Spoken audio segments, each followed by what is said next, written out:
ਸਤਨਾਮ ਸ੍ਰੀ ਵਾਹਿਗੁਰੂ ਸਾਹਿਬ JIO. Gauri Kabir ji. ਅਸਥਾਵਰ ਜੰਗਮ ਕੀਟ ਪਤੰਗਾ, ਅਨਕ ਜਨਮ ਕੀਏ ਬਹੁ ਰੰਗਾ। ऐसे कर हम बहुत बसाए, जब हम राम गर्भ होए आए। रहाओ जोगी जति तपी ब्रह्मचारी, कबहू राजा छत्रपत कबहू पेखारी। साकत मरह संत सब जीव है, राम रसायन रसना पीव है। कहो कबीर प्रभ कृपा कीजै, हार परे अब पूरा दीजै। कहो कबीर प्रभ कृपा कीजै, हार परे अब पूरा दीजै। गौड़ी कबीर जी। अस्थावर जंगम कीट पतंगा, अनक जन्म किए बहु रंगा। ਵਾਹਿਗੁਰੂ ਜੀ ਕਾ ਖਾਲਸਾ, ਵਾਹਿਗੁਰੂ ਜੀ ਕੀ ਫਤਿਹ। ਪਰਮ ਸਨਮਾਨਯੋਗ ਸਤਿਗੁਰੂ ਮਹਾਰਾਜ ਦੀ ਸਾਜੀ ਨਵਾਜੀ ਹੋਈ ਗੁਰੂ ਖਾਲਸਾ ਸਤ ਸੰਗਤ ਜੀਓ। ਸਤਿਗੁਰੂ ਨੇ ਅਪਾਰ ਬਖਸ਼ਿਸ਼ ਕੀਤੀ, ਸਾਡੇ ਕਲਯੁਗੀ ਜੀਵਾਂ ਦੇ ਉਧਾਰ ਵਾਸਤੇ ਜਿੱਥੇ ਪਾਵਨ 10 ਗੁਰੂ ਸਰੂਪ ਧਾਰਨ ਕੀਤੇ। ਨਾਨਕ ਗੁਰੂ ਗੋਬਿੰਦ ਸਿੰਘ ਪੂਰਨ ਗੁਰ ਅਵਤਾਰ, ਉੱਥੇ ਹਮੇਸ਼ਾ ਲਈ ਸਰਬੱਤ ਜੀਵਾਂ ਦੀ ਕਲਿਆਣ ਵਾਸਤੇ ਸਾਹਿਬ ਸ੍ਰੀ ਗੁਰੂ ਗ੍ਰੰਥ ਸਾਹਿਬ ਜੀ ਦੀ ਸੰਪਾਦਨਾ ਕੀਤੀ। ਜਗਮਗ ਜੋਤ ਬਿਰਾਜ ਰਹੀ ਸ੍ਰੀ ਗੁਰੂ ਗ੍ਰੰਥ ਮਝਾਰ। ਹੁਣ ਉਹ ਗੁਰੂ ਜੋਤ ਸਾਹਿਬ ਸ੍ਰੀ ਗੁਰੂ ਗ੍ਰੰਥ ਸਾਹਿਬ ਜੀ ਦੇ ਵਿੱਚ ਵਿਦਮਾਨ ਹੈ। ਆਪ ਸੰਗਤਾਂ ਪਾਵਨ ਗੁਰਬਾਣੀ ਦੀ ਲੜੀਵਾਰ ਕਥਾ ਸਰਵਣ ਕਰ ਰਹੇ ਹੋ। ਚੱਲ ਰਹੀ ਲੜੀਵਾਰ ਕਥਾ ਗੌੜੀ ਰਾਗ ਦੀ ਭਗਤ ਬਾਣੀ ਵਿੱਚ ਹੈ। ਸ਼੍ਰੋਮਣੀ ਭਗਤ ਕਬੀਰ ਜੀ ਦੀ ਬਾਣੀ ਦੀ ਕਥਾ ਚੱਲ ਰਹੀ ਹੈ। ਭਗਤ ਕਬੀਰ ਜੀ ਇੱਕ ਅਧਿਆਤਮਕਵਾਦੀ, ਜਿੱਥੇ ਮਹਾਂਪੁਰਖ ਸਨ ਉੱਥੇ ਇੱਕ ਮਹਾਨ ਕ੍ਰਾਂਤੀਕਾਰੀ ਸਮਾਜ ਸੁਧਾਰਕ ਵੀ ਸਨ। ਉਹਨਾਂ ਦੀ ਅਕੱਟ ਦਲੀਲ ਦੇ ਸਾਹਮਣੇ ਬੜੇ ਬੜੇ ਪੰਡਤ, ਬੜੇ ਬੜੇ ਵਿਦਵਾਨ ਉਹ ਵੀ ਸਿਰ ਨੀਵੇਂ ਕਰ ਲੈਂਦੇ ਸਨ। ਹੁਣ ਭਗਤ ਕਬੀਰ ਜੀ ਇਸ ਪਾਵਨ ਪਵਿੱਤਰ ਸ਼ਬਦ ਦੇ ਅੰਦਰ ਅਕਾਲ ਪੁਰਖ ਵਾਹਿਗੁਰੂ ਪਰਮੇਸ਼ਰ ਦੇ ਚਰਨਾਂ ਦੇ ਵਿੱਚ ਅਰਜ਼ੋਈ ਕਰਦੇ ਹਨ। ऐसे कर हम बहुत बसाए, जब हम राम गर्भ होए आए। रहाओ इन्हां सिद्धांत रूप पंक्तियां विच भगत कबीर जी उस अकाल पुरख वाहिगुरू नूं राम शब्द द्वारा संबोधन करके आखरे हन, हे वाहिगुरू जी, ऐसे घर हम बहुत बसाए। ਇਹੋ ਜਿਹੇ ਘਰ, ਇਹੋ ਜਿਹੇ ਸਰੀਰ, ਇਹੋ ਜਿਹੇ ਮੁਕਾਮ ਅਸੀਂ ਪਹਿਲਾਂ ਵੀ ਬਹੁਤ ਵਸਾਏ ਹਨ। ਕਿਉਂ? ਜਦੋਂ ਆਪਾਂ ਸਤਿਗੁਰੂ ਦੀ ਬਾਣੀ ਪੜ੍ਹਦੇ ਹਾਂ, ਉਸ ਬਾਣੀ ਦੇ ਵਿੱਚ ਹਜ਼ੂਰ ਨੇ ਇੱਕ ਬਹੁਤ ਸੁੰਦਰ ਵਾਕ ਲਿਖਿਆ ਹੈ, ਹਉ ਆਇਆ ਦੂਰੋਂ ਚੱਲ ਕੇ, ਮੈਂ ਤੱਕੀ ਤੋ ਸਰਨਾਏ ਜੀਓ, ਮੈਂ ਆਸਾ ਰੱਖੀ ਚਿਤ ਮਹਿ, ਮੇਰਾ ਸਭੋ ਦੁੱਖ ਗਵਾਏ ਜੀਓ। ਮੈਂ ਬੜੇ ਦੂਰ ਤੋਂ ਚੱਲ ਕੇ ਆਇਆ ਹਾਂ। ਦੂਰ ਤੋਂ ਮੁਰਾਦ ਇਹ ਨਹੀਂ ਮੈਂ ਕਿਸੇ ਦੂਸਰੇ ਦੇਸ਼ ਤੋਂ ਚੱਲ ਕੇ ਆਇਆ ਹਾਂ, ਨਹੀਂ।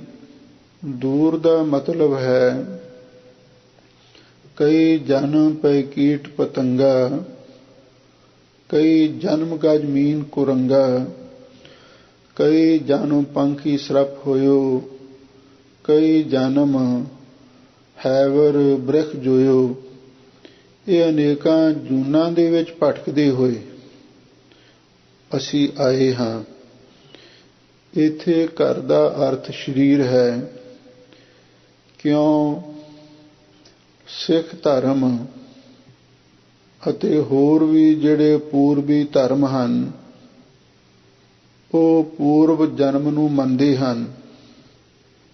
ਇਸਲਾਮ ਧਰਮ, ਈਸਾਈ ਧਰਮ, ਕੁਝ ਹੋਰ ਪੱਛਮੀ ਧਰਮ, ਉਹ ਪੁਨਰ ਜਨਮ ਤੋਂ ਇਨਕਾਰੀ ਹਨ। ਇੱਥੇ ਭਗਤ ਕਬੀਰ ਜੀ ਉਸ ਦਿਸ਼ਾ ਵੱਲ ਸੰਕੇਤ ਕਰ ਰਹੇ ਹਨ। ਹੇ ਵਾਹਿਗੁਰੂ ਜੀ, ਜਦੋਂ ਅਸੀਂ ਮਾਤਾ ਦੇ ਗਰਭ ਦੇ ਵਿੱਚ ਹੋ ਕੇ ਆਏ ਹਾਂ, ਇਹੋ ਜਿਹੇ ਘਰ, ਇਹੋ ਜਿਹੇ ਸਰੀਰ ਅਸੀਂ ਬਹੁਤ ਵਸਾਏ ਨੇ। ਉਹ ਕਿਹੜੇ ਹਨ? ਉਹਨਾਂ ਦੇ ਬਾਰੇ ਭਗਤ ਕਬੀਰ ਜੀ ਨੇ ਇਸ ਪਾਵਨ ਪਵਿੱਤਰ ਸ਼ਬਦ ਦੀਆਂ ਪਹਿਲੀਆਂ ਆਰੰਭਕ ਪੰਕਤੀਆਂ ਵਿੱਚ ਜ਼ਿਕਰ ਕੀਤਾ ਹੈ। ਉਹ ਕਿਹੜੇ ਘਰ ਸਨ? ਲੋ ਆਪ ਸੰਗਤਾਂ ਬੜੇ ਪ੍ਰੇਮ ਦੇ ਨਾਲ ਸ਼ਬਦ ਦੀ ਵਿਚਾਰ ਸੁਣੋ ਤੇ ਇੱਕ ਵਾਰੀ ਪਿਆਰ ਦੇ ਨਾਲ ਆਖੋ, ਸਤਿਨਾਮ ਸ੍ਰੀ ਵਾਹਿਗੁਰੂ ਸਾਹਿਬ ਜੀਓ। ਗੌੜੀ ਕਬੀਰ ਜੀ, ਅਸਥਾਵਰ ਜੰਗਮ ਕੀਟ ਪਤੰਗਾ, ਅਨਕ ਜਨਮ ਕੀਏ ਬਹੁ ਰੰਗਾ। ਗੌੜੀ ਰਾਗ ਵਿੱਚ ਭਗਤ ਕਬੀਰ ਜੀ ਫਰਮਾਉਂਦੇ ਹਨ, ਹੇ ਵਾਹਿਗੁਰੂ ਜੀ, ਅਸਥਾਵਰ ਦਾ ਅਰਥ ਹੈ ਇੱਕ ਥਾਂ ਤੇ ਸਥਿਰ ਰਹਿਣ ਵਾਲੇ। ਜਿਵੇਂ ਬਿਰਛ ਹੁੰਦੇ ਹਨ, ਪੱਥਰ ਹੁੰਦੇ ਹਨ, ਅਕਸਰ ਇਹ ਵੀ ਤੇ ਇੱਕ ਜੂਨਾ ਨੇ। ਹਜ਼ੂਰ ਨੇ ਬਾਣੀ ਵਿੱਚ ਇਹਦੇ ਬਾਰੇ ਸਪਸ਼ਟ ਕੀਤਾ ਹੈ, ਪਸ਼ੂ ਪੰਖੀ ਸੈਲ ਤਰਵਰ, ਗਣਤ ਕਛੂ ਨ ਆਵੇ, ਬੀਜ ਬੋਵਸ ਭੋਗ ਭੋਗੈ, ਕੀਆ ਆਪਣਾ ਪਾਵੇ। ਜਿੱਥੇ ਪਸ਼ੂ ਪੰਛੀ ਦੀਆਂ ਜੂਨਾਂ ਹਨ, ਉਥੇ ਸੈਲ ਪੱਥਰ ਨੂੰ ਆਖਿਆ ਅਤੇ ਤਰਵਰ ਬਿਰਛ ਨੂੰ ਆਖਿਆ ਹੈ। ਇਹ ਵੀ ਜੂਨਾਂ ਨੇ। ਅਸਥਾਵਰ ਦਾ ਅਰਥ ਹੈ ਇੱਕ ਥਾਂ ਤੇ ਸਿਰ ਰਹਿਣ ਵਾਲੇ। ਪੱਥਰ, ਪਹਾੜ, ਬਿਰਛ ਆਦਿਕ। ਜੰਗਮ ਦਾ ਅਰਥ ਹੈ ਚੱਲਣ ਫਿਰਨ ਵਾਲੇ ਜਿਹੜੇ ਜੀਵ ਨੇ। ਕੀਟ ਪਤੰਗਾ, ਜਿਹੜੇ ਹੋਰ ਕੀੜੇ ਤੇ ਪਤੰਗੇ ਦਾ ਅਰਥ ਪਰਵਾਨੇ ਨੇ, ਭੰਬਟ ਹਨ। ਜਾਂ ਕੀਟ ਪਤੰਗਾ ਦਾ ਅਰਥ ਹੈ ਜਿਹੜੇ ਹੋਰ ਛੋਟੇ ਮੋਟੇ ਕੀੜੇ ਮਕੌੜੇ ਨੇ। ਇਹ ਵੀ ਅਕਸਰ ਜੂਨਾਂ ਨੇ। ਭਗਤ ਕਬੀਰ ਜੀ ਕਹਿੰਦੇ ਹਨ, ਅਨਕ ਜਨਮ ਕੀਏ ਬਹੁ ਰੰਗਾ। ਅਸੀਂ ਬਹੁ ਰੰਗਾ, ਬਹੁਤ ਰੰਗਾਂ ਦੇ, ਕਈ ਰੰਗਾਂ ਦੇ ਅਨੇਕਾਂ ਜਨਮ ਧਾਰਨ ਕੀਤੇ। ਕਿਧਰੇ ਪੱਥਰਾਂ ਤੇ ਬਿਰਛਾਂ ਦੀ ਜੂਨੇ ਦੀ ਵਿੱਚ ਭਟਕਦੇ ਆਏ, ਕਿਧਰੇ ਪਸ਼ੂ ਪੰਛੀਆਂ ਦੀਆਂ ਜੂਨਾਂ ਦੇ ਵਿੱਚ ਭਟਕਦੇ ਆਏ। ਹੁਣ ਅਸੀਂ ਮਨੁੱਖਾ ਦੇਹ ਵਿੱਚ ਪਹੁੰਚੇ ਹਾਂ। ਇਸੇ ਲਈ ਮਨੁੱਖਾ ਦੇਹ ਨੂੰ ਸਭ ਤੋਂ ਉੱਤਮ ਆਖਿਆ ਹੈ। इस धरती में तेरी सिकदारी, अवर जोन तेरी पनिहारी। सतगुरु कहते ने ऐ मनुख, इस संसार दे विच तेरी सरदारी है। अकाल पुरख ने मनुख नूं सारी दुनिया दा बादशाह बनाया है। होर जितनियां भी जूना हन ਉਹ ਸਭ ਪਾਣੀਹਾਰ ਨੇ। ਮਨੁੱਖ ਉਹਨਾਂ ਨੂੰ ਸੁਖ ਸਿਕਸ਼ਿਤ ਕਰਕੇ ਮਨ ਮਰਜ਼ੀ ਦੇ ਕੰਮ ਲੈ ਸਕਦਾ ਹੈ। ਇਸੇ ਲਈ ਭਗਤ ਕਬੀਰ ਜੀ ਫਰਮਾਉਂਦੇ ਹਨ, ਹੇ ਵਾਹਿਗੁਰੂ ਜੀ, ਅਸੀਂ ਇਹੋ ਜਿਹੇ ਘਰ, ਇਹੋ ਜਿਹੇ ਟਿਕਾਣੇ, ਇਹੋ ਜਿਹੇ ਸਰੀਰ ਅਨੇਕਾਂ ਹੀ ਵਸਾਏ ਹਨ। ਕਿਧਰੇ ਸਾਡੀ ਆਤਮਾ ਪੱਥਰਾਂ ਦੇ ਵਿੱਚ, ਦੂਸਰੇ ਨੰਬਰ ਤੇ ਬਨਸਪਤੀ ਵਿੱਚ, ਤੀਜੇ ਨੰਬਰ ਤੇ ਪਸ਼ੂ ਪੰਛੀ ਕੀੜੇ ਪਤੰਗਿਆਂ ਦੇ ਸਰੀਰ ਵਿੱਚ, ਤੇ ਕਿਧਰੇ ਮਨੁੱਖੀ ਸਰੀਰਾਂ ਦੇ ਵਿੱਚ ਅਸੀਂ ਬਹੁ ਰੰਗਾਂ ਦੇ, ਕਈ ਰੰਗਾਂ ਦੇ ਅਨੇਕਾਂ ਜਨਮ ਧਾਰਨ ਕੀਤੇ ਹਨ। ऐसे कर हम बहुत बसाए, जब हम राम गर्भ होए आए रहाओ। ਲੋ ਭਗਤ ਕਬੀਰ ਜੀ ਕਹਿੰਦੇ ਨੇ, ਹੇ ਰਾਮ, ਹੇ ਵਾਹਿਗੁਰੂ ਜੀ, ਇਹੋ ਜਿਹੇ ਘਰ ਅਸੀਂ ਬਹੁਤ ਪਹਿਲਾਂ ਵਸਾ ਚੁੱਕੇ ਹਾਂ। ਕਦੋਂ? ਜਦੋਂ ਅਸੀਂ ਰਾਮ ਗਰਭ ਹੋਏ ਆਏ, ਜਦੋਂ ਅਸੀਂ ਗਰਭ ਦੇ ਵਿੱਚ ਹੋ ਕੇ ਆਏ ਹਾਂ। ਇਹਦਾ ਮਤਲਬ ਇਹ ਹੈ, ਪਤਾ ਨਹੀਂ ਅਸੀਂ ਕਿੰਨੀਆਂ ਜੂਨਾਂ ਦੇ ਵਿੱਚ ਗਰਭ ਦੇ ਵਿੱਚ ਹੁੰਦੇ ਆ ਰਹੇ ਹਾਂ। ਮਨੁੱਖ ਜੂਨ ਤੋਂ ਇਲਾਵਾ ਹੋਰ ਦੂਸਰੀਆਂ ਜੂਨਾਂ ਦੇ ਵਿੱਚ ਭਟਕਦੇ ਭਟਕਦੇ ਹੁਣ ਅਸੀਂ ਇਸ ਮਨੁੱਖਾ ਦੇਹ ਦੇ ਪੜਾਅ ਤੇ ਪਹੁੰਚ ਗਏ ਹਾਂ। जोगी जति तपि ब्रह्मचारी, कबहू राजा छत्रपत कबहू पेखारी। ਰਹਾਉ ਵਿਸਰਾਮ ਦੇ ਕੇ ਭਗਤ ਕਬੀਰ ਜੀ ਫਰਮਾਉਂਦੇ ਹਨ, ਇਸ ਮਨੁੱਖੀ ਸਰੀਰ ਦੇ ਅੰਦਰ ਵੀ ਅਸੀਂ ਕਈ ਘਰ ਵਸਾਏ ਨੇ। ਕਦੇ ਅਸੀਂ ਜੋਗੀਆਂ ਦੇ ਘਰ ਜਨਮ ਲਿਆ, ਕਦੇ ਜਤੀ ਬ੍ਰਹਮਚਾਰੀ ਬਣ ਗਏ, ਕਿਧਰੇ ਤਪੀ ਤਪਸਵੀ ਬਣ ਗਏ, ਕਦੇ ਬ੍ਰਹਮਚਾਰੀ ਬਣ ਗਏ, ਅਥਵਾ ਜਤੀ ਦਾ ਅਰਥ ਸੰਨਿਆਸੀ ਵੀ ਕੀਤਾ। ਜੋਗੀ, ਜਤੀ, ਸੰਨਿਆਸੀ, ਕਿਉਂਕਿ ਬ੍ਰਹਮਚਾਰੀ ਪਦ ਅੱਗੇ ਫਿਰ ਆ ਗਿਆ ਹੈ। ਤੇ ਕਈ ਤਪਸਵੀਆਂ ਦੇ ਵੀ ਅਸਾਂ ਸਰੀਰ ਧਾਰਨ ਕੀਤੇ। ਇੱਥੇ ਹੀ ਬਸ ਨਹੀਂ, ਕਬਹੂ ਰਾਜਾ ਛਤਰਪਤ ਕਬਹੂ ਪੇਖਾਰੀ, ਕਦੇ ਅਸੀਂ ਰਾਜੇ ਦਾ ਸਰੀਰ ਵੀ ਧਾਰਨ ਕੀਤਾ, ਕਿਧਰੇ ਛਤਰਪਤ ਚੱਕਰਵਰਤੀ ਪਾਤਸ਼ਾਹ ਵੀ ਬਣੇ, ਕਬਹੂ ਪੇਖਾਰੀ, ਤੇ ਕਦੀ ਭਿਖਾਰੀ ਵੀ ਬਣ ਕੇ ਵਿਚਰਦੇ ਰਹੇ ਹਾਂ। ਭਾਵ ਮਨੁੱਖਾ ਸਰੀਰ ਦੇ ਵਿੱਚ ਇਹ ਸਾਰੀਆਂ ਚੀਜ਼ਾਂ ਵੇਖਣ ਨੂੰ ਮਿਲਦੀਆਂ ਨੇ, ਤੇ ਅਸਾਂ ਇਹਨਾਂ ਜਿਹੜੇ ਅਨੇਕਾਂ ਤਰ੍ਹਾਂ ਦੇ ਭੇਖ ਨੇ, ਆਸ਼ਰਮ ਨੇ, ਇਹ ਵੀ ਘਾਰੀ ਨੇ, ਇਹ ਵੀ ਅਸੀਂ ਵਸਾ ਕੇ ਵੇਖੇ ਨੇ। ਯੋਗੀ ਬਣ ਕੇ ਵੀ ਦੇਖਿਆ ਹੈ, ਸੰਨਿਆਸੀ ਬਣ ਕੇ ਵੀ ਦੇਖਿਆ ਹੈ, ਤਪਸਵੀ ਬਣ ਕੇ ਵੀ ਦੇਖਿਆ ਹੈ, ਬ੍ਰਹਮਚਾਰੀ ਹੋ ਕੇ ਵੀ ਦੇਖਿਆ ਹੈ, ਕਿਧਰੇ ਰਾਜੇ ਦੇ ਪਾਤਸ਼ਾਹ ਬਣ ਕੇ ਵੀ ਦੇਖਿਆ, ਤੇ ਕਦੇ ਭਿਖਾਰੀ ਬਣ ਕੇ ਆਏ ਹਾਂ।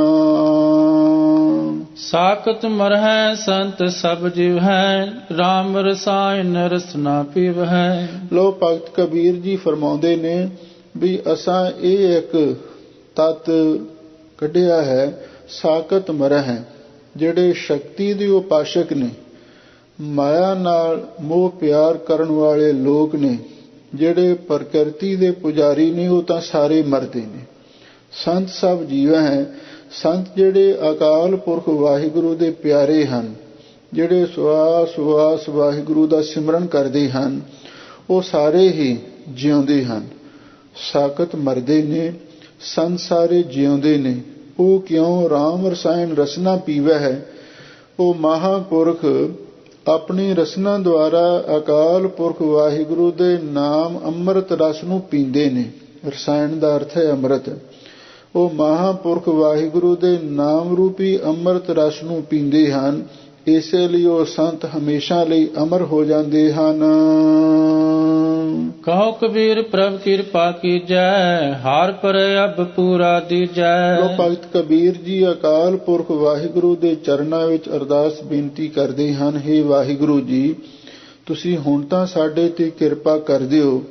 ਹਾਰ ਪਰੇ, ਅਸੀਂ ਅਨੇਕਾਂ ਜੂਨਾਂ ਦੇ ਵਿੱਚ ਜਨਮ ਧਾਰਨ ਕਰ ਕਰਕੇ ਹਾਰ ਗਏ ਹਾਂ। ਆਓ ਪੂਰਾ ਦੀਜੈ, ਹੁਣ ਸਾਨੂੰ ਪੂਰਾ ਪਦ, ਪੂਰਾ ਮੁਰਾਤਬਾ ਬਖਸ਼ਿਸ਼ ਕਰ ਦਿਓ। ਉਹ ਪੂਰਾ ਮੁਰਾਤਬਾ ਕੀ ਹੈ? ਅਬ ਤੋਂ ਜਾਏ ਚਰੇ ਸਿੰਘਾਸਨ, ਮਿਲੇ ਹੈ ਸਾਰੰਗ ਪਾਨੀ। ਰਾਮ ਕਬੀਰਾ ਏਕ ਪਏ ਹੈ, ਕੋਈ ਨਾ ਸਕੈ ਪਛਾਨੀ। ਹਰ ਕਾ ਸੇਵਕ ਸੋ ਹਰ ਜਿਹਾ, ਭੇਦ ਨਾ ਜਾਣੋ ਮਾਨਸ ਦੇਹਾ। ਹੁਣ ਕਿਰਪਾ ਕਰੋ, ਸਾਨੂੰ ਪੂਰਨ ਪਦਵੀ ਦਾ ਦਾਨ ਬਖਸ਼ਿਸ਼ ਕਰ ਦਿਓ। ਗੌੜੀ ਕਬੀਰ ਜੀ ਕੀ ਨਾਲ ਰਲਾਏ, ਲਿਖਿਆ ਮਹਲਾ ਪੰਜਵਾਂ। ਐਸੋ ਅਚਰਜ ਦੇਖਿਓ ਕਬੀਰ, ਦਦ ਕੈ ਪੋਲੇ ਬਿਰੋਲੇ ਨੀਰ। ਰਹਾਉ। ਲੋ ਹੁਣ ਅੱਗੇ ਭਗਤ ਕਬੀਰ ਜੀ ਦੀ ਬਾਣੀ ਦੇ ਵਿੱਚ ਗੌੜੀ ਕਬੀਰ ਜੀ ਕੀ ਇਹ ਸ਼ਬਦ ਭਗਤ ਕਬੀਰ ਜੀ ਦੇ ਚੱਲ ਰਹੇ ਨੇ ਤੇ ਨਾਲ ਰਲਾਏ, ਲਿਖਿਆ ਮਹੱਲਾ ਪੰਜਵਾਂ। ਹੁਣ ਪੰਚਮ ਪਾਤਸ਼ਾਹ ਜੋ ਬਾਣੀ ਦੇ ਕਰਤਾ ਨੇ, ਜਿਨ੍ਹਾਂ ਨੇ ਸਾਹਿਬ ਸ੍ਰੀ ਗੁਰੂ ਗ੍ਰੰਥ ਸਾਹਿਬ ਜੀ ਦੀ ਸੰਪਾਦਨਾ ਕੀਤੀ, ਭਗਤ ਕਬੀਰ ਜੀ ਦੀ ਬਾਣੀ ਦੇ ਨਾਲ ਹੀ ਪੰਚਮ ਪਾਤਸ਼ਾਹ ਗੁਰੂ ਅਰਜਨ ਦੇਵ ਮਹਾਰਾਜ ਨੇ ਕੁਝ ਆਪਣੇ ਸਿਧਾਂਤ ਨੂੰ ਰਲਾ ਕੇ ਇਹ ਸ਼ਬਦ ਲਿਖਿਆ ਹੈ। ਭਾਵ ਕੁਝ ਅੰਸ਼ ਭਗਤ ਕਬੀਰ ਜੀ ਦੀ ਬਾਣੀ ਦੇ ਨੇ ਤੇ ਕੁਝ ਪੰਜਵੇਂ ਪਾਤਸ਼ਾਹ ਗੁਰੂ ਅਰਜਨ ਦੇਵ ਮਹਾਰਾਜ ਦੀ ਰਚਨਾ ਹੈ। ਇਹਨਾਂ ਦੋਨਾਂ ਨੂੰ ਰਲਾ ਕੇ ਇਹ ਸ਼ਬਦ ਸਤਿਗੁਰੂ ਨੇ ਲਿਖਿਆ ਹੈ। ਤੇ ਜਾਂ ਮਹਾਂਪੁਰਖ ਇਹ ਵੀ ਵਿਚਾਰ ਦੱਸਦੇ ਸਨ, ਜਦੋਂ ਭਗਤ ਕਬੀਰ ਜੀ ਹੋਰ ਭਗਤਾਂ ਸਮੇਤ ਧੰਨ ਗੁਰੂ ਅਰਜਨ ਦੇਵ ਮਹਾਰਾਜ ਸੱਚੇ ਪਾਤਸ਼ਾਹ ਦੇ ਪਾਸ ਆਏ ਤਾਂ ਹਜ਼ੂਰ ਨੇ ਉਹਨਾਂ ਦੀ ਬਾਣੀ ਦੇ ਵਿੱਚ ਇਹ ਸ਼ਬਦ ਆਪ ਉਚਾਰਨ ਕਰਕੇ ਲਿਖਵਾਇਆ। ਇਹ ਮਾਨੋ ਭਗਤ ਕਬੀਰ ਜੀ ਨੂੰ ਉਹਨਾਂ ਦੀ ਬਾਣੀ ਨੂੰ ਇੱਕ ਸਰੋਪਾਉ ਬਖਸ਼ਿਸ਼ ਕੀਤਾ, ਬਈ ਸਾਡੀ ਬਾਣੀ ਤੇ ਤੁਹਾਡੀ ਬਾਣੀ ਵਿੱਚ ਕੋਈ ਫਰਕ ਨਹੀਂ ਹੈ, ਦੋਨੋਂ ਹੀ ਇੱਕ ਬਰਾਬਰ ਨੇ। ਤੇ ਕੁਝ ਵਿਦਵਾਨਾਂ ਨੇ ਇਹ ਵੀ ਯਤਨ ਕੀਤਾ ਹੈ ਬਈ ਜਿਹੜੇ ਤਿੰਨ ਪਦੇ ਹਨ ਉਹ ਭਗਤ ਕਬੀਰ ਜੀ ਦੇ ਹਨ, ਚੌਥਾ ਅੰਕ ਚੌਥਾ ਪਦਾ ਉਹ ਗੁਰੂ ਅਰਜਨ ਦੇਵ ਮਹਾਰਾਜ ਨੇ ਲਿਖਿਆ। ਪਰ ਇਹ ਤੇ ਆਪੋ ਆਪਣੀ ਵਿਦਵਾਨਾਂ ਦੀ ਕਲਪਨਾ ਹੀ ਹੋ ਸਕਦੀ ਹੈ। ਮਹਾਂਪੁਰਖ ਇਹ ਵੀ ਵਿਚਾਰ ਦੱਸਦੇ ਸਨ, ਜਿਹੜੇ ਭਗਤ ਬਾਣੀ ਦੇ ਵਿੱਚ ਕੁਝ ਐਸੇ ਵੀ ਸ਼ਬਦ ਤੇ ਸ਼ਲੋਕ ਆਏ ਨੇ ਜਿਹੜੇ ਗੁਰਮਤਿ ਸਿਧਾਂਤ ਦੀ ਕਸਵੱਟੀ ਦੇ ਵਿੱਚ ਪੂਰੇ ਨਹੀਂ ਸੀ ਉਤਰਦੇ, ਤੇ ਫਿਰ ਗੁਰੂ ਮਹਾਰਾਜ ਨੇ ਉਹਨਾਂ ਦੇ ਨਾਲ ਆਪਣੇ ਵੱਲੋਂ ਕੁਝ ਸ਼ਬਦ ਤੇ ਸ਼ਲੋਕ ਜੋੜ ਕੇ ਲਿਖੇ ਤਾਂ ਕਿ ਲੋਕਾਂ ਦੇ ਮਨ ਦੇ ਵਿੱਚ ਕੋਈ ਭੁਲੇਖਾ ਨਾ ਰਹਿ ਜਾਵੇ। ਇਹ ਸ਼ਬਦ ਵੀ ਉਸੇ ਤਰ੍ਹਾਂ ਹੀ ਗੁਰੂ ਮਹਾਰਾਜ ਨੇ ਲਿਖਿਆ ਹੈ। ਲੋ ਭਗਤ ਕਬੀਰ ਜੀ ਦੇ ਸ਼ਬਦ ਦੇ ਵਿੱਚ ਧੰਨ ਗੁਰੂ ਅਰਜਨ ਦੇਵ ਮਹਾਰਾਜ ਸੱਚੇ ਪਾਤਸ਼ਾਹ ਕੀ ਆਖਦੇ ਹਨ? ਐਸੋ ਅਚਰਜ ਦੇਖਿਓ ਕਬੀਰ, ਦਦ ਕੈ ਭੋਲੇ ਬਰੋਲੇ ਨੀਰ। ਇੱਕ ਵਾਰੀ ਭਗਤ ਕਬੀਰ ਜੀ ਅੰਮ੍ਰਿਤ ਵੇਲਾ ਸੀ, ਗੰਗਾ ਤੇ ਇਸ਼ਨਾਨ ਕਰਨ ਵਾਸਤੇ ਜਾ ਰਹੇ ਸਨ। ਇੱਕ ਕੋਈ ਬਿਰਧ ਮਾਈ ਜੋ ਅੰਮ੍ਰਿਤ ਵੇਲੇ ਦੁੱਧ ਰਿੜਕਦੀ ਸੀ, ਉਹ ਭੋਲੀ ਭਾਲੀ ਮਾਈ ਨੂੰ ਪਤਾ ਨਹੀਂ ਲੱਗਿਆ।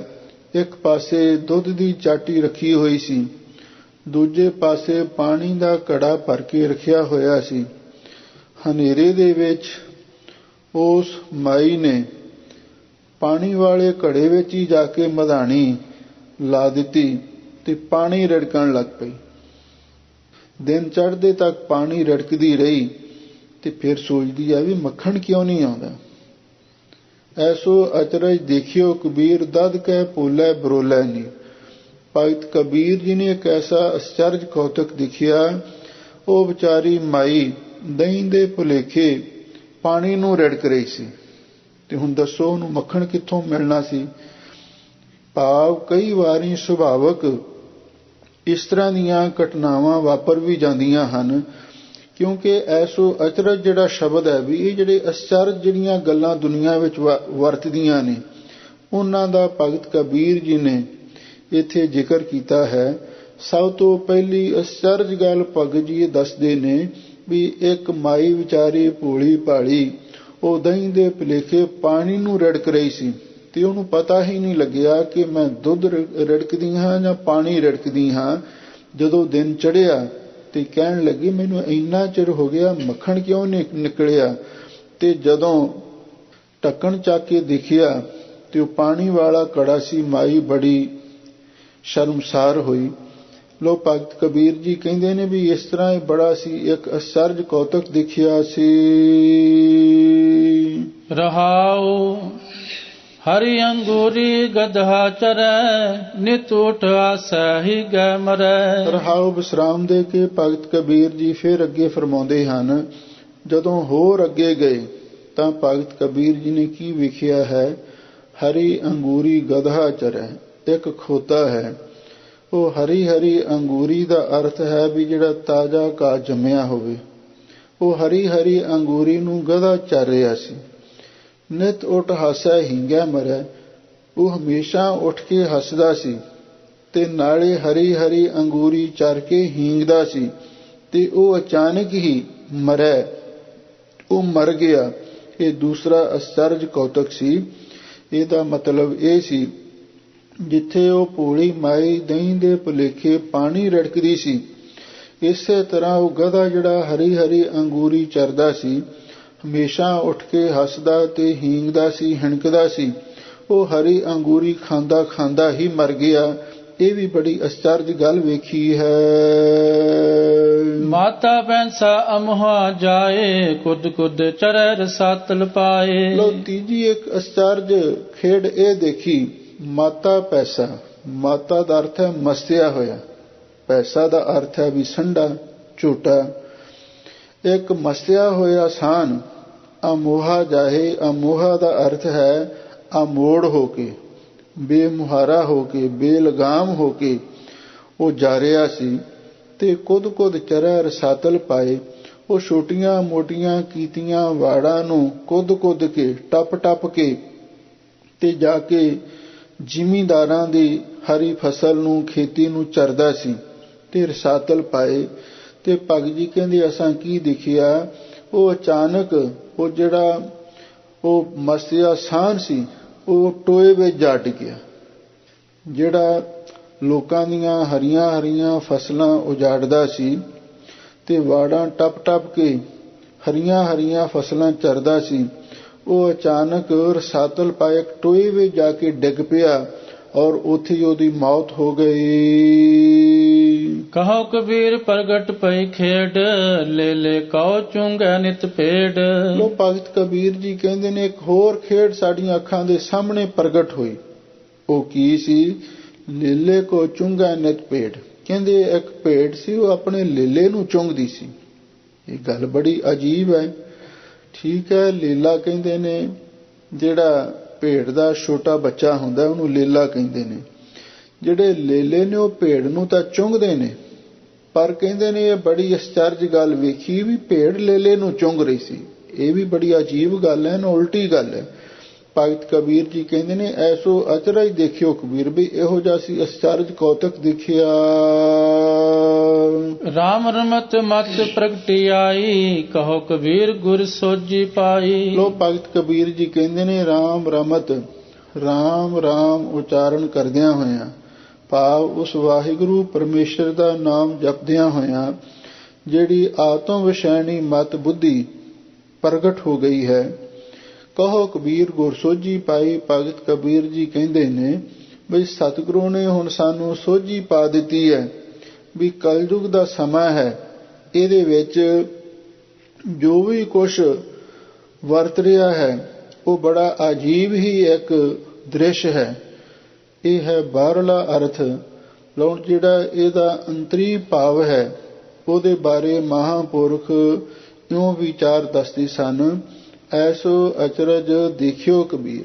ਭਗਤ ਕਬੀਰ ਜੀ ਕਹਿੰਦੇ ਨੇ ਵੀ ਅਸੀਂ ਇੱਕ ਬੜਾ ਹੀ ਅਚਰਜ ਕੌਤਕ ਦੇਖਿਆ ਕਿ ਦੂਸਰਾ ਅਰਥ ਹੈ, ਅੰਤਰੀਵ ਅਰਥ ਹੈ, ਸਿਧਾਂਤਕ ਅਰਥ ਹੈ, ਦਦ ਕੈ ਭੋਲੇ ਬਰੋਲੇ ਨੀਰ। ਵੀ ਕਈ ਐਸੇ ਵੀ ਕਰਮਕਾਂਡੀ ਲੋਕ ਨੇ ਜਿਹੜੇ ਦਹੀਂ ਤੋਂ ਮੁਰਾਦ ਹੈ ਨਿਸ਼ਕਾਮ ਕਰਮਾਂ ਦੀ। ਉਹ ਨਿਸ਼ਕਾਮ ਕਰਮਾਂ ਦੇ ਭੁਲੇਖੇ ਦੇ ਵਿੱਚ ਬਰੋਲਾ ਨੀਰ, ਉਸ ਕਾਮ ਕਰਮਾਂ ਦਾ ਪਾਣੀ ਹੀ ਰੜਕੀ ਜਾ ਰਹੇ ਨੇ। ਇਹਦਾ ਮਤਲਬ ਇਹ ਹੈ ਨਿਸ਼ਕਾਮ ਕਰਮ ਕਰਨ ਦੇ ਨਾਲ ਅੰਤःਕਰਨ ਸ਼ੁੱਧ ਹੁੰਦਾ ਹੈ ਤੇ ਸਕਾਮ ਕਰਮ ਕਰਨ ਦੇ ਨਾਲ ਸਾਡੀ ਕਾਮਨਾ ਪੂਰੀ ਹੁੰਦੀ ਪਰ ਮਨ ਨਹੀਂ ਨਿਰਮਲ ਹੁੰਦਾ। ਲੋ ਭਗਤ ਕਬੀਰ ਜੀ ਕਹਿੰਦੇ ਨੇ ਅਸੀਂ ਇਹ ਵੀ ਬੜੀ ਅਚਰਜ ਗੱਲ ਵੇਖੀ ਹੈ, ਕਰਮਕਾਂਡੀ ਲੋਕ ਨਿਸ਼ਕਾਮ ਕਰਮਾਂ ਦੇ ਭੁਲੇਖੇ ਸਕਾਮ ਕਰਮਾਂ ਦਾ ਪਾਣੀ ਰੜਕੀ ਜਾ ਰਹੇ ਨੇ ਔਰ ਉਹ ਇਸ ਦੁਆਰਾ ਵਾਹਿਗੁਰੂ ਪਰਮੇਸ਼ਰ ਦੀ ਪ੍ਰਾਪਤੀ ਕਰਨਾ ਲੋੜਦੇ ਨੇ। ਪਰ ਉਹਨਾਂ ਨੂੰ ਪ੍ਰਾਪਤੀ ਕਿਵੇਂ ਹੋ ਸਕਦੀ ਹੈ? ਨਹੀਂ ਹੋ ਸਕਦੀ, ਕਿਉਂਕਿ ਸਾਹਿਬ ਸਤਿਗੁਰੂ ਧੰਨ ਸ੍ਰੀ ਗੁਰੂ ਤੇਗ ਬਹਾਦਰ ਸਾਹਿਬ ਜੀ ਦੇ ਬਚਨ ਹਨ, ਤੀਰਥ ਵਰਤਿ ਅਰਦਾਨ ਕਰ ਮਨ ਮਹਿ ਤਰੈ ਗੁਮਾਨ, ਨਾਨਕ ਨੇ ਫਲ ਜਾਤੇ ਜੋ ਕੁੰਚਰ ਇਸ਼ਨਾਨ। ਤੀਰਥ ਵਰਤ ਪੁੰਨ ਦਾਨ ਕਰਕੇ ਮਨੁੱਖ ਦੇ ਮਨ ਦੇ ਵਿੱਚ ਹੰਕਾਰ ਪੈਦਾ ਹੋ ਜਾਂਦਾ ਹੈ, ਸਕਾਮ ਕਰਮਾਂ ਦਾ ਹੰਕਾਰ ਹੋ ਹੀ ਜਾਂਦਾ ਹੈ। ਕਰਮ ਕਰਤ ਵਧੇ ਅਹਮੇਵ, ਪਿੱਛੇ ਭਗਤ ਕਬੀਰ ਜੀ ਆਖ ਆਏ ਹਨ। ਤੇ ਜਿਸ ਕੰਮ ਦਾ ਹੰਕਾਰ ਹੋ ਜਾਵੇ ਉਹਦੇ ਨਾਲ ਪਰਮੇਸ਼ਰ ਦੀ ਪ੍ਰਾਪਤੀ ਨਹੀਂ ਹੋ ਸਕਦੀ। ਪੰਜਵੇਂ ਗੁਰਦੇਵ ਜੀ ਦੇ ਵੀ ਬਚਨ ਨੇ, ਪਾਠ ਪੜ੍ਹਿਓ ਅਰ ਵੇਦ ਵਿਚਾਰਿਓ, ਨਿਵਲ ਭੁਵੰਗਮ ਸਾਧੇ, ਪੰਜ ਜਨਾ ਸਿਓ ਸੰਗ ਨਾ ਛੁਟਕਿਓ, ਅਦਕ ਅਹੰ ਬੁੱਧ ਬਾਧੇ। ਪਿਆਰੇ ਇਨ ਬਿਦ ਮਿਲਣ ਨਾ ਜਾਈ, ਮੈਂ ਕੀਏ ਕਰਮ ਅਨੇਕਾ, ਹਾਰ ਪਰਿਓ ਸੁਆਮੀ ਕੈ ਦੁਆਰੈ, ਦੀਜੈ ਬੁੱਧ ਵਿਵੇਕਾ। ਦੇਖ ਲੋ ਕਰਮਕਾਂਡੀ ਲੋਕ ਨਿਸ਼ਕਾਮ ਕਰਮਾਂ ਦੇ ਭੁਲੇਖੇ ਪਾਣੀ ਰੜਕੀ ਜਾ ਰਹੇ ਨੇ ਤੇ ਉਹਨਾਂ ਨੂੰ ਪਾਣੀ ਰੜ ਕੇ ਭਲਾ ਆਤਮਕ ਆਨੰਦ ਦਾ ਮੁਕਤੀ ਦਾ ਮੱਖਣ ਕਿਵੇਂ ਮਿਲ ਸਕਦਾ ਹੈ? ਨਹੀਂ ਮਿਲ ਸਕਦਾ। ਹੁਣ ਰਹਾਉ ਵਿਸਰਾਮ ਦੇ ਕੇ ਭਗਤ ਜੀ ਅੱਗੇ ਫਰਮਾਉਂਦੇ ਹਨ, ਹਰੀ ਅੰਗੂਰੀ ਗਧਾ ਚਰੈ, ਨਿਤ ਉਠਾ ਸਹੀ ਗੈ ਮਰੈ। ਲੋ ਭਗਤ ਜੀ ਕਹਿੰਦੇ ਨੇ ਗਧੇ ਵਾਂਗੂ ਜਿਹੜਾ ਵਿਕਾਰੀ ਪੁਰਸ਼ ਹੈ, ਹਰੀ ਅੰਗੂਰੀ ਗਧਾ ਚਰੈ, ਉਹ ਜਿਹੜਾ ਗਧੇ ਵਾਂਗੂ ਵਿਕਾਰੀ ਪੁਰਸ਼ ਹੈ, ਆਲਸੀ ਪੁਰਸ਼ ਹੈ, ਉਹ ਵਿਸ਼ਿਆਂ ਦੀ ਹਰੀ ਹਰੀ ਅੰਗੂਰੀ ਨੂੰ ਚਰਦਾ ਰਹਿੰਦਾ। ਨਿਤ ਉਠ ਹਾਸੈ ਹਿੰਗੈ ਮਰੈ, ਜਿਹੜਾ ਵਿਸ਼ਈ ਪੁਰਸ਼ ਹੈ ਉਹ ਹਰੀ ਹਰੀ ਵਿਸ਼ਿਆਂ ਦੀ ਅੰਗੂਰੀ ਚਰਦਾ ਹੈ, ਹਮੇਸ਼ਾ ਉੱਠ ਕੇ ਹੱਸਦਾ ਵੀ ਹੈ ਤੇ ਹਿਣਕਦਾ ਵੀ ਹੈ, ਘੋੜੇ ਵਾਂਗੂ ਹਿਣਕਦਾ ਵੀ ਹੈ ਤੇ ਮਰੈ, ਬਸ ਉਹ ਵਿਸ਼ਿਆਂ ਦੀ ਅੰਗੂਰੀ ਚਰਦਾ ਚਰਦਾ ਹੀ ਆਖਰ ਮਰ ਜਾਂਦਾ ਹੈ। ਇਹ ਹੈ ਵਿਸ਼ਈ ਲੋਕਾਂ ਦੀ ਦਸ਼ਾ। ਜਦੋਂ ਤੋਂ ਹੋਸ਼ ਸੰਭਾਲਦੇ ਨੇ ਉਹ ਹਰੀ ਅੰਗੂਰੀ ਚਰਨਾ ਸ਼ੁਰੂ ਕਰ ਦਿੰਦੇ ਹਨ। ਇਹਦਾ ਮਤਲਬ ਇਹ ਹੈ ਨਸ਼ਿਆਂ ਤੇ ਵਿਸ਼ਿਆਂ ਦੇ ਸੁੱਖ ਇਹ ਹਰੀ ਹਰੀ ਅੰਗੂਰੀ ਹੈ। ਇਹ ਨਵੀਂ ਜੰਮੀ ਹੋਈ ਇਹ ਇੱਕ ਅੰਗੂਰੀ ਹੈ। ਇਹਨੂੰ ਚਰਦੇ ਚਰਦੇ ਸਾਰੀ ਉਮਰ ਹੀ ਲੰਘ ਜਾਂਦੀ ਹੈ। ਬਸ ਹਾਸੇ ਮਖੌਲ ਠੱਠੇ ਕਰਦਿਆਂ ਹੋਇਆਂ, ਗਧੇ ਵਾਂਗੂ ਹਿਣਕਦਿਆਂ ਹੋਇਆਂ ਤੇ ਅਖੀਰ ਉਹਨਾਂ ਦੀ ਮੌਤ ਆ ਜਾਂਦੀ ਹੈ। ਇਸੇ ਤਰ੍ਹਾਂ ਵਿਸ਼ਿਆਂ ਦੀ ਅੰਗੂਰੀ ਚਰਦੇ ਚਰਦੇ ਵਿਸ਼ਈ ਲੋਕ ਆਪਣੀ ਜ਼ਿੰਦਗੀ ਨੂੰ ਬਰਬਾਦ ਕਰ ਲੈਂਦੇ ਹਨ। ਮਾਤਾ ਪੈਸਾ ਮੋਹਾ ਜਾਏ, ਕੁਦ ਕੁਦ ਚਰੈ ਰਸਾ ਤਲ ਪਾਏ। ਲੋ ਭਗਤ ਜੀ ਕਹਿੰਦੇ ਨੇ ਮਾਤਾ ਪੈਸਾ ਅਮੋਹਾ ਜਾਏ। ਜਿਹੜਾ ਹੰਕਾਰੀ ਮਨ ਹੈ, ਮਾਤਾ ਪੈਸਾ ਮਸਤਿਆ ਹੋਇਆ ਸਾਨ ਹੈ। ਜਿਹੜਾ ਹੰਕਾਰੀ ਮਨ ਹੈ, ਵਿਕਾਰੀ ਮਨ ਹੈ, ਇਹ ਮਸਤੇ ਸਾਨ ਵਾਂਗੂ ਅਮੋਹਾ ਜਾਏ, ਅਮੋੜ ਹੋ ਕੇ ਜਾਂਦਾ ਹੈ। ਕਿੱਥੇ ਜਾਂਦਾ ਹੈ? ਹਰੀਆਂ ਹਰੀਆਂ ਚਰਨ ਵਾਸਤੇ। ਹੰਕਾਰੀ ਤੇ ਵਿਕਾਰੀ ਮਨ ਮਸਤੇ ਹੋਏ ਸਾਨ ਵਾਂਗੂ ਹਰੀਆਂ ਹਰੀਆਂ ਚਰਨ ਵਾਸਤੇ ਜਾਂਦਾ ਹੈ। ਪਾਵ ਪਰਾਏ ਘਰਾਂ ਦੇ ਵਿੱਚ ਵਿਕਾਰ ਤੇ ਵਿਭਚਾਰ ਦੇ ਲਈ ਚੋਰੀ ਯਾਰੀ ਕਰਨ ਵਾਸਤੇ ਜਾਂਦਾ ਹੈ। ਕੁਦ ਕੁਦ ਚਰੈ ਰਸਾਤਲ ਪਾਏ। ਤੇ ਫਿਰ ਜਿਹੜੀਆਂ ਧਰਮ ਦੀਆਂ ਵਾੜਾਂ ਨੇ, ਸਮਾਜ ਦੀਆਂ ਹੱਦਾਂ ਨੇ, ਉਹਨਾਂ ਨੂੰ ਕੁੱਦ ਕੁੱਦ ਕੇ ਟੱਪ ਟੱਪ ਕੇ ਜਾਂਦਾ। ਆਪਣੀ ਵੀ ਘਰਵਾਲੀ ਹੁੰਦੀ ਹੈ, ਆਪਣਾ ਵੀ ਪਰਿਵਾਰ ਹੁੰਦਾ, ਉਹਦੀ ਪਰਵਾਹ ਨਹੀਂ ਕਰਦਾ। ਜਿਵੇਂ ਪਸ਼ੂ ਦਾ ਸੁਭਾਅ ਹੁੰਦਾ ਹੈ, ਔਰ ਉਹ ਚਾਹੇ ਆਪਣੀ ਖੁਰਨੀ ਵਿੱਚ ਪੱਠੇ ਪਏ ਵੀ ਹੋਣ ਫਿਰ ਵੀ ਦੂਜੇ ਪਾਸੇ ਮੂੰਹ ਮਾਰਨੋਂ ਨਹੀਂ ਹਟਦਾ। ਇਹ ਕੁਛ ਐਸੇ ਹੰਕਾਰੀ ਤੇ ਵਿਕਾਰੀ ਲੋਕਾਂ ਦਾ ਸੁਭਾਅ ਹੁੰਦਾ ਹੈ। ਮਾਤਾ ਪੈਸਾ ਆਮੋਹਾ ਜਾਏ, ਕੁਦ ਕੁਦ ਚਰੈ ਰਸਾਤਲ ਪਾਏ। ਜਿਹੜੀ ਧਾਰਮਿਕ ਮਰਜ਼ਾਦਾ ਹੈ ਉਹਨੂੰ ਵੀ ਛੱਡ ਕੇ, ਸਮਾਜਿਕ ਰਸਮਾਂ ਰੀਤਾਂ ਨੂੰ ਵੀ ਛੱਡ ਕੇ ਤੇ ਪਰਾਏ ਘਰਾਂ ਦੇ ਵਿੱਚ ਜਾ ਕੇ ਵਿਸ਼ਿਆਂ ਦੀ ਫਸਲ ਚਰਦਾ ਹੈ, ਹਰੀ ਹਰੀ ਫਸਲ ਚਰਦਾ ਹੈ, ਰਸਾਤਲ ਪਾਏ। ਤੇ ਫਿਰ ਹੁੰਦਾ ਕੀ ਹੈ, ਇੱਕ ਦਿਨ ਐਸਾ ਵੀ ਆ ਜਾਂਦਾ ਹੈ ਵੀ ਜਦੋਂ ਉਸ ਨੂੰ ਰਸਾਤਲ ਦੇ ਵਿੱਚ ਪਾ ਦਿੱਤਾ ਜਾਂਦਾ ਹੈ, ਭਾਵ ਉਹਨੂੰ ਨਰਕਾਂ ਦੇ ਵਿੱਚ ਸੁੱਟ ਦਿੱਤਾ ਜਾਂਦਾ ਹੈ। ਕਿਉਂਕਿ ਬਾਣੀ ਵਿੱਚ ਸਤਿਗੁਰੂ ਮਹਾਰਾਜ ਨੇ ਬਚਨ ਲਿਖੇ ਨੇ, ਪਾਰ ਤਰੇ ਰਾਵਣ ਜਾਏ ਸਹੀ ਤਾਂ ਲਾਜੀਏ। ਜਿਹੜੇ ਲੋਕ ਪਰਾਏ ਘਰਾਂ ਦੇ ਵਿੱਚ ਵਿਸ਼ਿਆਂ ਦਾ ਸੁੱਖ ਭੋਗਣ ਲਈ ਜਾਂਦੇ ਨੇ ਤੇ ਫਿਰ ਉਹਨਾਂ ਨੂੰ ਨਰਕ ਦੇ ਤੇਲ ਦੇ ਕੜਾਹਿਆਂ ਵਿੱਚ ਤਲਿਆ ਜਾਂਦਾ ਹੈ। ਇਹ ਉਹਨਾਂ ਨੂੰ ਸਜ਼ਾ ਮਿਲਦੀ ਹੈ। ਕੁਦ ਕੁਦ ਚਰੈ ਰਸਾਤਲ ਪਾਏ। ਜਿਹੜੇ ਧਾਰਮਿਕ ਮਰਜ਼ਾਦਾ ਨੂੰ ਵੀ ਟੱਪ ਕੇ ਤੇ ਸਮਾਜਿਕ ਕਦਰੋ ਕੀਮਤਾਂ ਨੂੰ ਵੀ ਛੱਡ ਕੇ ਤੇ ਪਰਿਵਾਰਕ ਜਿਹੜੇ ਸੰਬੰਧ ਨੇ ਉਹਨਾਂ ਨੂੰ ਵੀ ਨਜ਼ਰ ਅੰਦਾਜ਼ ਕਰਕੇ ਪਰਾਏ ਘਰਾਂ ਦੇ ਵਿੱਚ ਵਿਸ਼ੇ ਸੁੱਖ ਭੋਗਣ ਲਈ ਜਾਂਦੇ ਨੇ, ਆਖਰ ਉਹ ਨਰਕਾਂ ਦੇ ਟੋਏ ਵਿੱਚ ਡਿੱਗਦੇ ਹਨ। ਕਹੋ ਕਬੀਰ ਪ੍ਰਗਟ ਪਈ ਖੇਡ, ਲੈ ਲੈ ਕਉ ਚੁੰਗੇ ਨਿਤ ਪੇੜ। ਲੋ ਭਗਤ ਕਬੀਰ ਜੀ ਕਹਿੰਦੇ ਨੇ ਵੀ ਇੱਕ ਹੋਰ ਖੇਡ ਪ੍ਰਗਟ ਹੋਈ ਹੈ। ਇੱਕ ਅਸੀਂ ਹੋਰ ਬੜਾ ਭਿਆਨਕ ਤਮਾਸ਼ਾ, ਇੱਕ ਬੜਾ ਅਚਰਜ ਤਮਾਸ਼ਾ ਦੇਖਿਆ ਹੈ। ਉਹ ਕੀ ਹੈ? ਲੇਲੇ ਕੋ ਚੁੰਗਾ ਨਿਤ ਪੇੜ। ਵੀ ਜਿਹੜੀ ਭੇਡ ਹੈ ਹਮੇਸ਼ਾ ਲੇਲੇ ਨੂੰ ਚੁੰਗਦੀ ਹੈ, ਇਹ ਬਾਹਰਲਾ ਅਰਥ ਹੈ। ਪਰ ਇਧਰ ਲੇਲਾ ਕੌਣ ਹੈ? ਜੀਵ। ਭੇਡ ਕੌਣ ਹੈ? ਮਾਇਆ। ਮਾਇਆ ਸਾਰਿਆਂ ਦੀ ਮਾਂ ਹੈ ਨਾ, ਏਕਾ ਮਾਈ ਜੁਗਤ ਵੀ ਆਈ। ਇਸ ਮਾਇਆ ਨੇ ਸਾਰੇ ਸੰਸਾਰ ਨੂੰ ਪੈਦਾ ਕੀਤਾ। ਜੀਵ ਇਹਦਾ ਪੁੱਤਰ ਹੈ। ਲੇਲੇ ਕੋ ਚੁੰਗਾ ਨਿਤ ਪੇੜ। ਇਹ ਜਿਹੜੀ ਮਾਇਆ ਰੂਪੀ ਭੇਡ ਹੈ ਜੀਵ ਰੂਪੀ ਲੇਲੇ ਨੂੰ ਹਮੇਸ਼ਾ ਲਈ ਚੁੰਗਦੀ ਹੈ। ਇਹਦਾ ਮਤਲਬ ਇਹ ਹੈ, ਇਹ ਜਿਹੜਾ ਮਨੁੱਖ ਹੈ ਇਹ ਤੇ ਸੋਚਦਾ ਵੀ ਮੈਂ ਮਾਇਆ ਨੂੰ ਭੋਗ ਰਿਹਾ ਹਾਂ, ਤੇ ਮਾਇਆ ਉਲਟਾ ਜੀਵ ਨੂੰ ਹੀ ਉਹ ਚੁੰਗ ਜਾਂਦੀ ਹੈ, ਭਾਵ ਇਹਦਾ ਸਾਹ ਸੱਤ ਸਾਰਾ ਖੋਹ ਲੈਂਦੀ ਹੈ। ਰਾਮ ਰਮਤ ਮਤ ਪ੍ਰਗਟੀ ਆਈ, ਕਹੋ ਕਬੀਰ ਗੁਰ ਸੋਝੀ ਪਾਈ। ਲੋ ਭਗਤ ਕਬੀਰ ਜੀ ਕਹਿੰਦੇ ਨੇ, ਵਾਹਿਗੁਰੂ ਪਰਮੇਸ਼ਰ ਦਾ ਨਾਮ ਉਚਾਰਨ ਕਰਦਿਆਂ ਕਰਦਿਆਂ ਸਾਨੂੰ ਐਸੀ ਵਿਵੇਕ ਵਾਲੀ ਮਤ ਆ ਕੇ ਪ੍ਰਗਟ ਹੋ ਗਈ ਹੈ, ਅਥਵਾ ਆਤਮ ਵਿਸ਼ੈਣੀ ਬੁੱਧੀ। ਤੁਗਰਿਆ ਬੁੱਧਿਆ ਸੂਖਮਿਆ ਸੂਖਮਦਰਸ਼ੀ। ਜਿਹੜੀ ਐਸੀ ਬੁੱਧੀ ਹੈ ਉਹ ਪ੍ਰਗਟ ਹੋ ਗਈ ਹੈ। ਕਹੋ ਕਬੀਰ ਗੁਰ ਸੋਝੀ ਪਾਈ। ਭਗਤ ਕਬੀਰ ਜੀ ਆਖਦੇ ਨੇ ਇਹ ਸੋਝੀ ਸਾਨੂੰ ਗੁਰੂ ਨੇ ਪਾਈ ਹੈ, ਇਹ ਸਮਝ ਸਾਨੂੰ ਸਤਿਗੁਰੂ ਨੇ ਬਖਸ਼ਿਸ਼ ਕੀਤੀ ਹੈ। ਕਬੀਰ ਜੀ ਦੇ ਪਹਿਲੇ ਗੁਰੂ ਸਵਾਮੀ ਰਾਮਾਨੰਦ ਜੀ ਸਨ, ਤੇ ਫਿਰ ਧੰਨ ਗੁਰੂ ਨਾਨਕ ਦੇਵ ਮਹਾਰਾਜ ਦੁਆਰਾ ਬ੍ਰਹਮ ਗਿਆਨ ਦੀ ਅਵਸਥਾ ਪ੍ਰਾਪਤ ਹੋਈ ਸੀ। ਇਹ ਸੋਝੀ ਸਾਨੂੰ ਗੁਰੂ ਨੇ ਪਾਈ ਹੈ।